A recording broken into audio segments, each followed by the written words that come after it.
Staying with power issues, residents of Macassar near Strand in the city of Cape Town took to the streets earlier this week over electricity concerns. They've been experiencing longer power outages when load shedding is implemented. Our reporter Nasiphi Same visited the angry community and she brings us this report. Macassar residents say they've been plunged into darkness for years. They say on top of the rolling blackouts, they sometimes find themselves without electricity for days.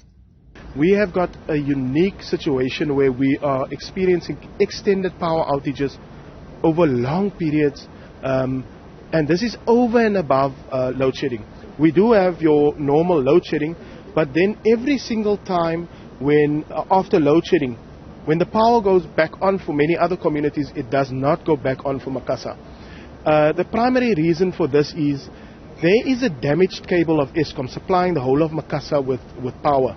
And this cable seems to be damaged to the extent that it can no longer hold the load and it can no longer supply us with the power that we require.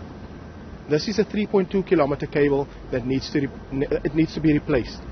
This cable has failed over the last 12 years many times. The residents say they are tired of waiting for a solution. We call it now dark city because of more that the poor infrastructure and the poor maintenance that Eskom is supposed to do in our community. There's no power supply, sometimes out for 36 hours, sometimes 24 hours, sometimes more. We have to deal with load shedding, and we accept load shedding going to be there for many years to come. But this damages that cause our community to sit for hours without electricity, we can't accept it no more. There are also fears of a ripple effect. If it's not Eskom plunging the community into darkness, there's also the problem of crime that is getting out of hand and vandalism to the power utilities infrastructure.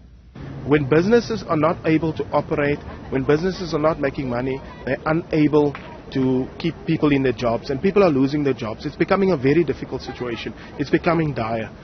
Eskom's top management has since met with the residents to find solutions to the Eskom supply interruption. They raised the issue of damage to electricity cables because of a nearby construction. For Newzroom Afrika on Channel 405, I am Nasiphi Same in Macassar.